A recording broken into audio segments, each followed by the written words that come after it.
నేను చికాగోలో విశ్వమత మహాసభలో పాల్గొనడానికి నాకు ప్రాక్టీస్ లాగా అయింది హైదరాబాద్ వేదిక అన్నారు. ఇప్పుడు కూడా మేము ప్రతి సంవత్సరం 13వ తారీఖు ఫిబ్రవరి ఆ కాలేజీకి వెళ్ళి అదే ప్రాంగణంలో అదే హాల్లో మళ్ళీ ఒక సెలబ్రేషన్ చేసి యువ సమ్మేళనం చేసి హైదరాబాద్ ప్రజలకి మేము దాన్ని అందజేస్తూ ఉంటాం. అదొక వీడియో కూడా తీసాం. 5 లక్షల రూపాయలు ఖర్చు పెట్టి డాక్యుమెంట్ చేసి రీసెర్చ్ చేసి 20 నిమిషాల ఒక వీడియో తెలుగు కామెంటరీతో మా రామకృష్ణ మఠ్ యూట్యూబ్ ఛానల్లో ఉంది. మీరు చూసి మీ పిల్లల్ని కూడా చూసి వచ్చే ఫిబ్రవరి 13వ తారీఖు వివేకానంద వారి ఒక మరొక ఘన విజయం హైదరాబాద్లో జరిగిందని మీ అందరూ పిల్లల్ని బోధన చేయాలి. చివరిగా మనం ఏమి నేర్చుకోవాలి వివేకానంద దగ్గర? మిస్ మ్యాక్లౌడ్ సిస్టర్ నివేదిత గురించి అని చెప్పారు. అయితే నాకు ప్రియమైన వివేకానంద వారు మరొక శిష్యురాలు, అమెరికాకు చెందిన ఘనత, అమెరికాకు చెందిన గొప్ప మహిళ. వారి తండ్రి అమెరికాలో మల్టీ మిలియనియర్, ఆ సమయంలోనే richest man in the American business, mister McLeod అని. ఆయన కుమార్తె జోసెఫైన్ మ్యాక్లౌడ్ 6 అడుగులు 3 ఇంచులు ఉండింది. వివేకానంద సాటిగా ప్రశ్నించేది, బాగా ఉండేది. అయినప్పటికీ ఏదో డిప్రెషన్లోకి వెళ్ళిపోయింది ఆవిడ. తన సోదరితో వివేకానంద ఉపన్యాసం మొట్టమొదటిసారి వినింది డెట్రాయిట్లో. మొట్టమొదటి ఉపన్యాసం భారతదేశం గురించి చెప్తున్నారు. వివేకానంద మాట్లాడిన 5 నిమిషాలకు అనింది, I did not see anything India before my eyes. నా కళ్ళ ముందుకి భారతదేశం ఘనత కనబడుతుంది కానీ ఒక వ్యక్తి కనబడతలేదు. Vivekananda became India by himself, condensed భారతదేశం. చివరికి 400 సంవత్సరాల తర్వాత వివేకానంద తిరిగి భారతదేశానికి వస్తున్నప్పుడు 1897లో ఈ మహిళ జోసెఫైన్ మ్యాక్లౌడ్ చాలా డబ్బు ఉన్నది మహిళ. తన అకౌంట్లో 50% ఆస్తిపాస్తులు ఉన్నాయి. వివేకానంద దగ్గరికి వెళ్ళి ప్రశ్నించింది, Swami, you have done so much for us, what I can do for you. American మహిళల కోసం, అమెరికా ప్రజల కోసం ఎంత చేశారు, నేనేమి మీకు చేయగలను, రుణం ఎలా తీసుకోగలను అని అనుకుంటూ ఆవిడ అనుకుందంట. వివేకానంద డబ్బులు అడుగుతారా డాలర్స్ ఇచ్చేస్తాను, వస్తువులు అడుగుతారా అది కూడా షిప్ చేసి భారతదేశానికి పంపిస్తాను, ఏమి కావాలంటే అది పంపించగలను, నేను నాకు చాలా ఆస్తి ఉంది, పాస్తి ఉంది, సొమ్ము ఉంది అని భావిస్తూ వివేకానంద అడిగేందుకు what I can do for you. ఒక్క నిమిషం వినండి సరిగ్గా. వివేకానంద కొద్ది క్షణాల్లో, సోదరి, my dear Jo, if you want to do something for me, love India అన్నారు వివేకానంద. భారతదేశాన్ని ప్రేమించమ్మా. ఆవిడికి షాక్ అయిపోయింది. డబ్బు అడగటం లేదు, వస్తువులు అడగటం లేదు, భారతదేశాన్ని ప్రేమించినట్టున్నాడు ఈ సన్యాసి. మళ్ళీ అడిగింది, స్వామి, ఈజ్ దట్ ఆల్, అంతేనా అని అడిగింది ఆవిడ. చూడండి, అంతేనా అని అడిగింది. వివేకానంద సమాధానం ఎలా ఉండింది, my dear Joe, I have asked everything, there is nothing left. దేశాన్ని ప్రేమించు చాలు. ఏమి మాట అది, మహామంత్రం అన్నది. లవ్ ఇండియా అనేది సాధారణ ఇంగ్లీష్ పదాలు కాదు, తెలుగు అనువాదం కాదు. దేశాన్ని ప్రేమించు అనేది మనందరం దేశం గురించి మాట్లాడతాం, దేశం గురించి ప్రేమించాం. మనలో ఉండే దౌర్బల్యం అది, వీక్నెస్ అది. తల్లి భారతిని తిడుతున్నాం, తల్లి భారతిని తంతున్నాం, తల్లి భారతి మీద ఉమ్మేస్తున్నాం. సింగపూర్లో ఒక్కసారి ఉమ్ము వేయండి, $50 ఫైన్ కట్టాలి. ఎందుకంటే అది మాతృభూమి, స్వేచ్ఛగా పెట్టుకో.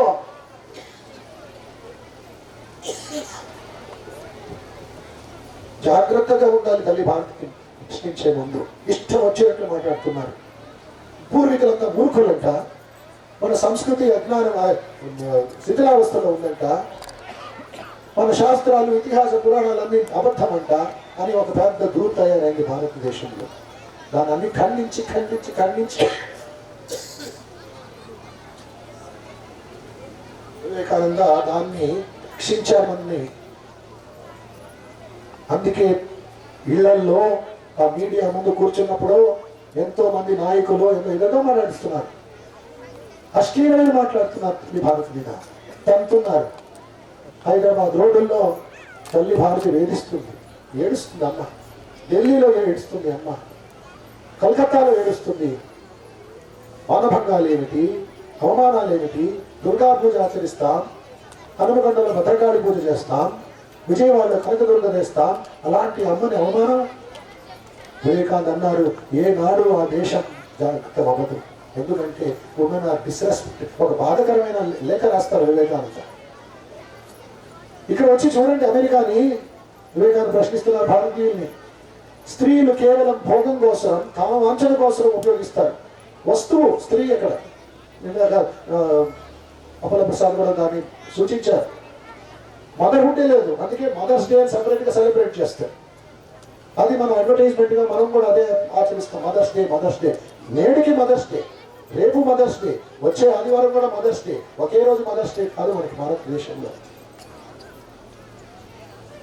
సో అలాంటి తల్లి భారతి గురించి వివేకానంద వేధిస్తూ అంటారు, the emblem of the divine mother Durga is made into a beast of burden only to bear children, a life itself curse in India అని బాధపడతారు వివేకానంద. ఆ టైంలో, ఆ సమయంలో మహిళలు జాగ్రత్త అవ్వలేదు. అందుకే సోదరు వివేకానంద పిలుచుకొచ్చారు.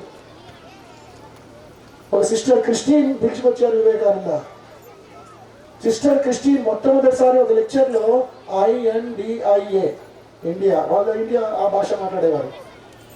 ఆ 5 ఇంగ్లీష్ ఆల్ఫబెట్స్ వివేకానంద ఒక నోటిలో నుంచి వస్తూ ఉంటే చరిత్ర సృష్టించబడిందంట. ఆ వేదిక మీద సంగీతం సృష్టి అయిందంట. ఒక కొత్త భారతదేశం, కొత్త భావాలు వినిందంట ఆవిడ. నెక్స్ట్ మూమెంట్ ఆవిడ వస్తువులు, ఆస్తిపాస్తులు అన్నీ అమ్మేసి కలకత్తా వీధుల్లో అడుక్కుంటూ పిల్లల్ని ఇవ్వండి మా స్కూల్కి, పిల్లల్ని ఇవ్వండి మా స్కూల్కి, అమ్మాయిలు ఇవ్వండి మా స్కూల్కి. ఇద్దరు మహిళలు, పాశ్చాత్య మహిళలు శ్రమించారు వివేకానంద స్ఫూర్తితో. తర్వాత శారదా మఠం ప్రారంభమైంది. శారదామాతని పెట్టుకొని గుంటూరులో ఉంది శారదా మఠం. ఇక్కడి నుంచి వెళ్ళాలి మహిళలు, అక్కడ ప్రోత్సహించాలి. ఎంత సేవలు. హైదరాబాద్లో 7వ తారీఖు, 8వ తారీఖు, 9వ తారీఖు ఫిబ్రవరి నెలలో కేవలం తెలంగాణ, ఆంధ్ర మహిళలకి మాత్రమే సమ్మేళనాలు, యువ సమ్మేళనాలు, ఆధ్యాత్మిక వేదిక, ఆధ్యాత్మిక ఉపన్యాసాలు జరుగుతాయి. హైదరాబాద్ వేదిక పెట్టుకొని గుంటూరు నుంచి మాతాజీలు వస్తున్నారు, కలకత్తా నుంచి మాతాజీ సన్యాసిని వస్తున్నారు. వాళ్ళందరూ మీరందరూ ఆహ్వానించి వారు ఉపన్యాసాలు అవి ఉండాలి. 2 రోజులు ఉండాలి. 8వ తారీఖు, 9వ తారీఖు. శాంతివన్, కళా శాంతి వనం అని ఉంది ఎయిర్పోర్ట్ దగ్గర. అక్కడ వసతులు వాళ్ళే 20 లక్షలు ఖర్చు పెట్టి అందరి కోసం. తెలంగాణ మహిళలు మాత్రమే ఇది, పురుషులకి ఆ రోజు స్థానం లేదు అక్కడ. కేవలం ఉమెన్స్ పవర్, ఉమెన్ శక్తి, నారీ శక్తి జాగరణ. ఆధ్యాత్మిక వెలుగుతో శారదామాత ముందు పెట్టుకొని జెండా ఊపుకొని వెళుతూ ఉంటారు మహిళలు. అలాంటి ఒక వివేకానంద నేడు కోటగిరి ఈ వేదికలో, ఈ గ్రామంలో ఒక శిలారూపంలో ఉన్నారు. అది కేవలం ఒక రాయి కాదు, సిమెంట్ కాదు, విగ్రహం కాదు. సాక్షాత్ వివేకానంద శక్తి దాంట్లో ప్రవహిస్తుంది. మనం అందరం గుర్తించి వివేకానంద ప్రతిరోజు మన నమస్కారం చేసి, శరణాగతి చేసి ఆయన్ని ప్రార్థన చేయాలి. హే వివేకానంద, ఒక ప్రశ్న అడిగారు, కహా హై మానుష్ దిఖావ్ హమ్కో కల్ దే దేంగే స్వాతంత్ర. 1897లో స్వామి వివేకానంద కొంతమంది యువకులకి మెడ్రాస్లో బోధిస్తారు. ఎక్కడ ఉన్నారు మనుషులు చూపించి నాకు, రేపు నీకు స్వాతంత్రం తెచ్చిపెడతాను. ఆ 10 మంది యువకులు తల ఉంచుకున్నారంట. చెప్పలేకపోయారు, ఆత్మశ్రద్ధ లేదు. ఎందుకంటే బ్రిటిష్ వాళ్ళు చెప్పి మీరు మూర్ఖులు, మీరు దరిద్రులు, మీరు బానిసలు చెప్పి చెప్పి చెప్పి ఆ ఆత్మవిశ్వాసాన్ని కోల్పోయింది భారతదేశం. వివేకానంద ఆ సమయంలో వచ్చి ఆ జాగృతం చేశారు. కేవలం నోటి మాటలు, మోటివేషన్ టాక్ కాదైంది, ఆధ్యాత్మిక వెలుగు. When the divinity is manifested, everything will be set right. కుబేరుడి సంపత్తు. కుబేరుడు అంటే దేవతల ఒక నాయకుడు, ఆయన రిజర్వ్ బ్యాంక్ ఆఫీసర్ లాగా. కుబేరుడి సంపత్తు.